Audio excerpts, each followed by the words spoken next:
Patricia, Yes, could you friend. tell us a little bit about who you are and how the art of recovery has shaped you?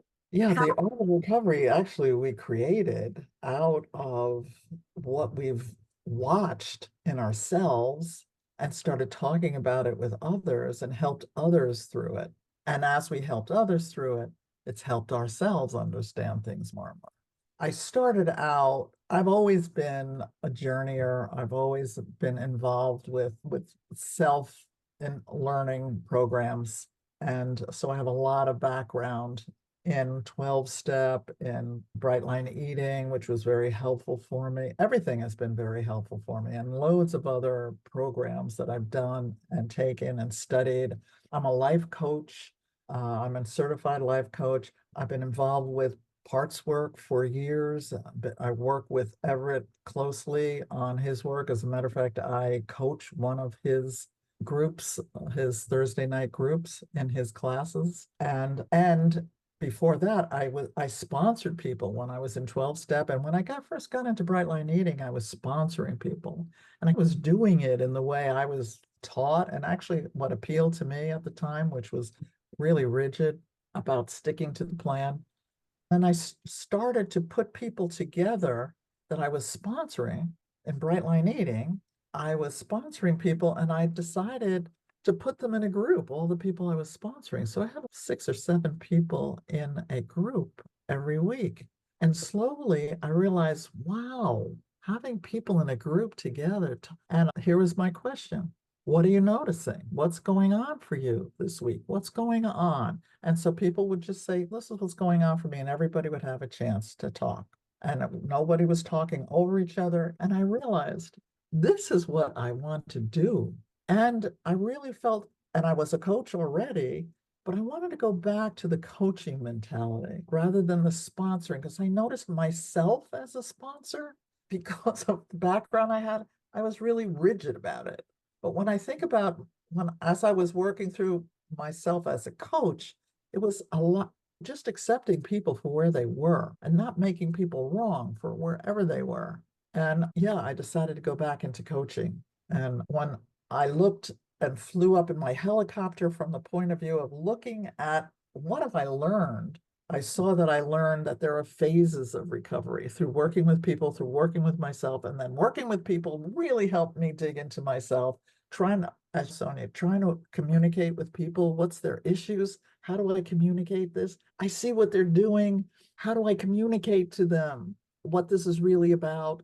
Digging into that has helped me so much grow. And actually, it's helped me grow more and more in compassion for them, for myself, not rigidity about this is what you must do, period.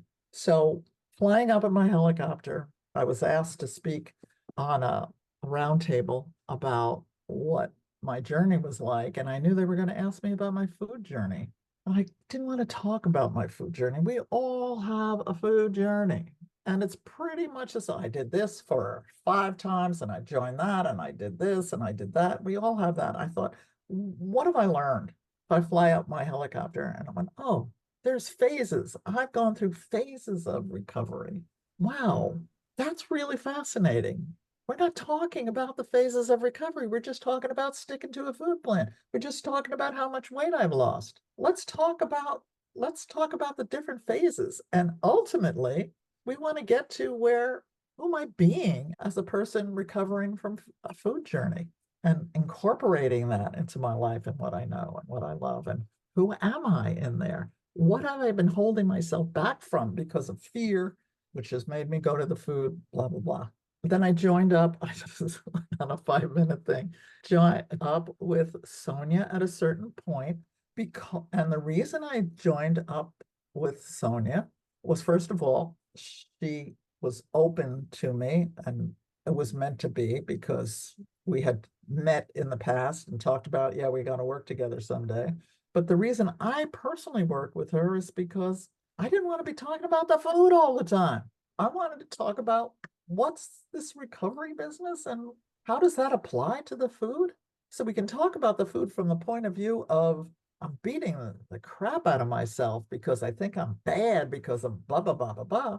That's what I'm interested in talking about. I've been just talking about how do I think in a different way? Because this is how I think. This is how I think. How am I going to think differently? This is the way I've always thought. This is the way I was taught to think.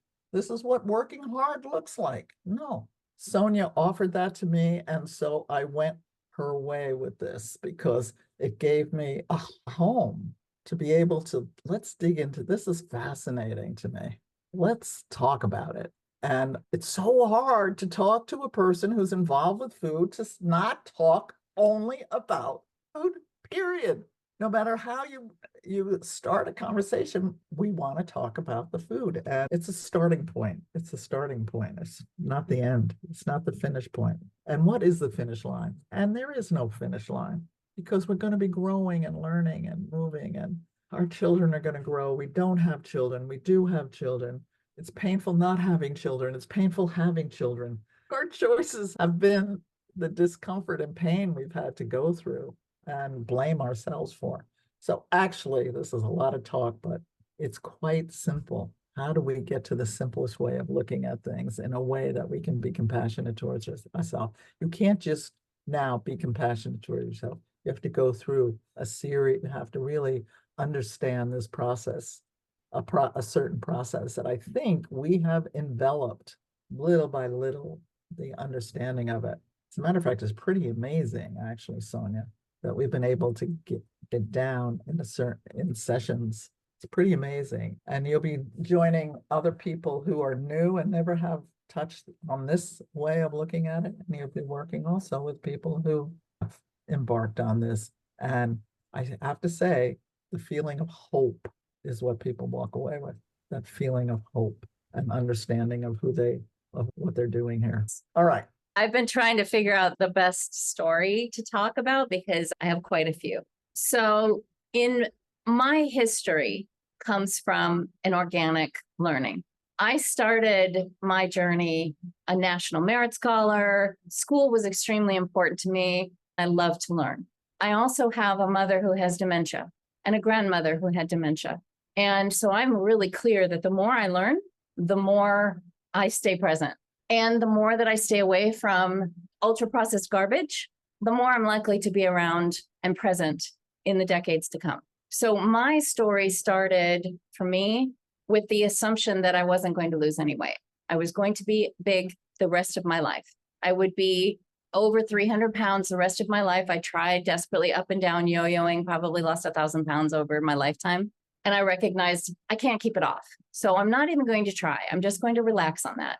But what I did know from a fairly logical perspective was that if I made changes to my food and to the way that I approached life, I might actually continue breathing in this world. I started with my father teaching me at age 5 that my highly allergic system was sophisticated, that the things that normally wouldn't bother other people sent me into not anaphylaxis, but close to it, sent me into asthma and pneumonia and bronchitis and tons of steroids and tons of antibiotics for most of my adult life and most of my childhood. I grew up in that environment. And at some point, my body said no. And I got to a place where I could not breathe. And that was my final straw. I said, okay, I get choices here. I can change the way I eat because I knew food was a direct relationship to my asthma, or I would die. It was a very important, and that was 15 years ago. So I made some very conscious decisions at that point, recognizing the science of it, that gluten in particular and sugar, processed sugars, were both incredibly deleterious to my health, that they were the main reason. And if I could keep those off my plate, literally and figuratively, that I would be able to live and breathe.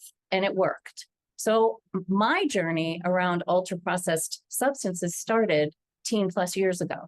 I recognized that I had the fortitude or the willpower or whatever you want to call it. In my opinion, it was abject fear that I was going to not breathe again.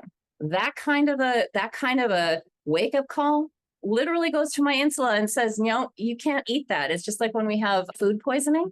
Our insula in our brain that's attached to the amygdala, I love science so much. Our insula says, nope, no way, shape, or form am I touching that ever again. You all know that feeling.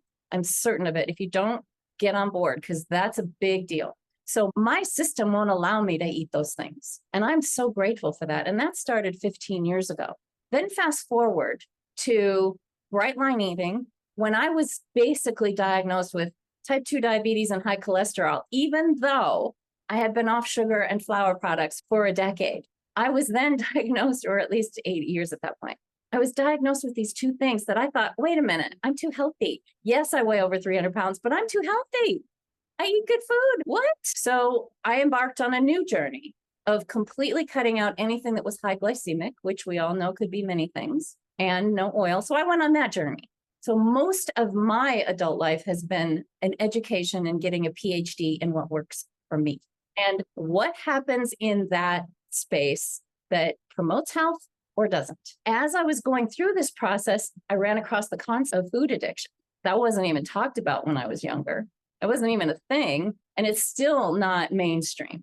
But when I talk about food addiction, I find it really frustrating because ultra-processed garbage is not food, but we treat it in the same way, just like those cookies and cakes and other things. Those things get piled in with my carrots and my salads and my cucumbers and my broccoli. No, I'm never going to overeat broccoli, but I could mindlessly consume ultra-processed garbage in an effort to calm myself or soothe myself. I have a very complicated life. I always have. And some of it is my own choices, good or bad, but I lived with a very verbally abusive husband, and I chose to not believe the words that were coming out of his mouth, but I still lived with it. And guess what that does? That creates a dis-ease in our system. That's traumatic. And I accept now that for whatever reason, I stayed in that relationship for a very long time. But what I also learned was that I have power. I have control. I can understand why I behaved the way I did, and I can have compassion for myself now when I'm learning how to relax about those things that still sometimes trigger me. I don't like talking about how much weight I've released because I feel like that is somehow some sort of a badge of honor. I do think it was hard. I know it was a challenge and I'm proud of it. But the fact is, releasing the weight that I released, I'm no longer morbidly fluffy. But what I do know is that releasing that every day, doing one thing, doing it the same thing over again, created a confidence in me, a confidence in my own abilities to overcome. And every single time that I noticed, no, that's too much.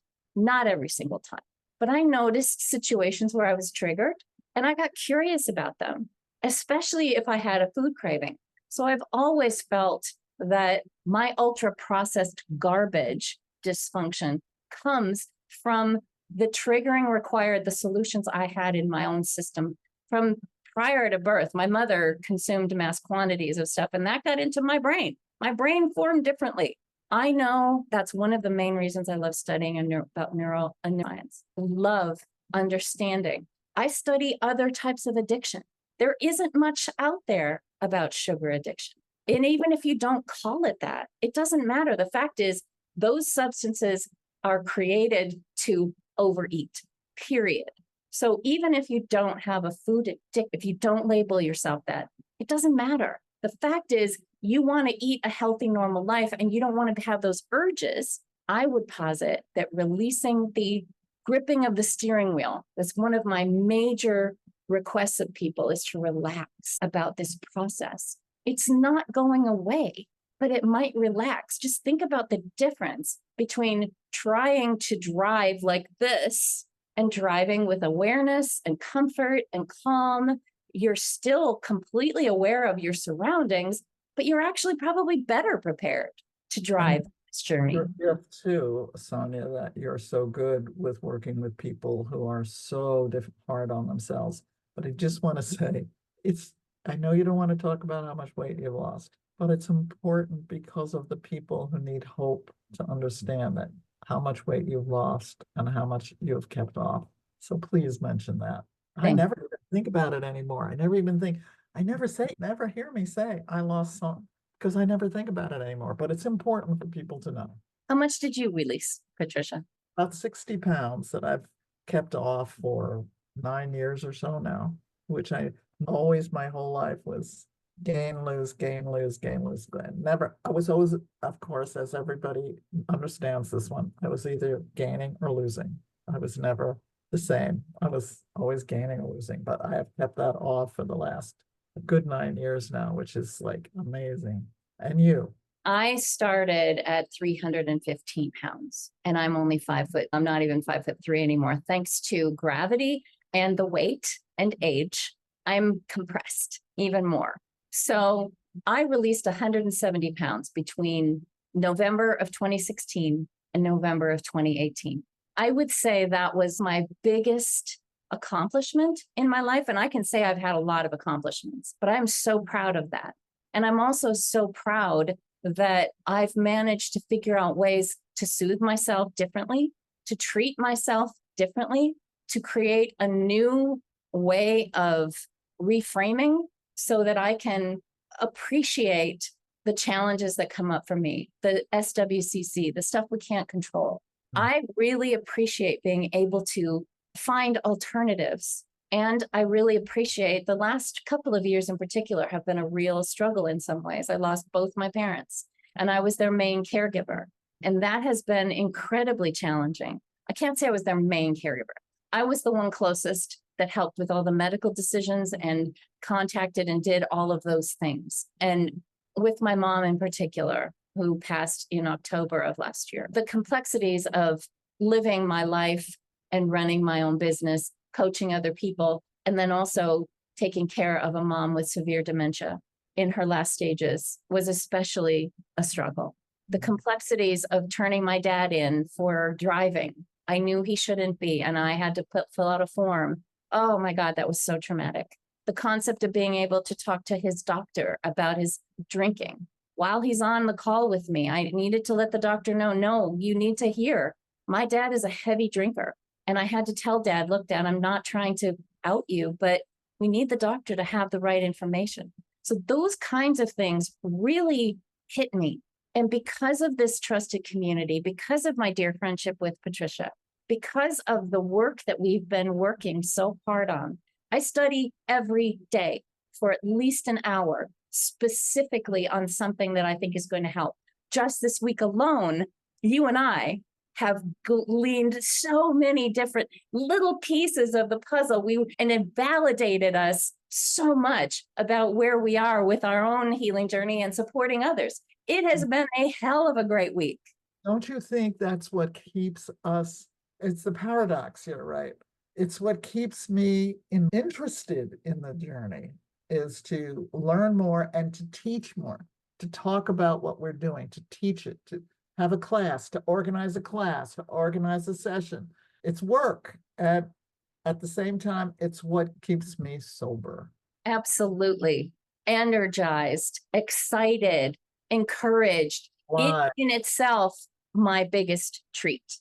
And we spent decades focused solely on what was on the buffet table, or what's the latest thing that we can stuff our face with at the end of the day, or how ways I can pull into that drive-through to give myself some solace. I still flash on those. I watch myself do them over and over again. And once we've had just a moment of peace on the release from the use of that particular tool, we're so clear. That's the space we want to live in. And it's also requirement now. I need to figure this thing out because I want to live that way. That was the one thing that I was clear on. I was so grateful for Bright Line Eating. And by the way, I worked for Bright Line Eating for 18 months. I lived with Bright Line Eating in my bones for several years. It's still a huge, important part of my journey. I will never, ever be able to be grateful enough for the boot camp, the 4 months of solace and being held in that little cocoon of a house of 400 of my favorite friends and my 2 house leaders walking me gently through the beginnings of the concepts behind measuring my food and saying yes to these things and no to these things, and the quiet that happens in those abstinent spaces. My journey is complicated and so exciting.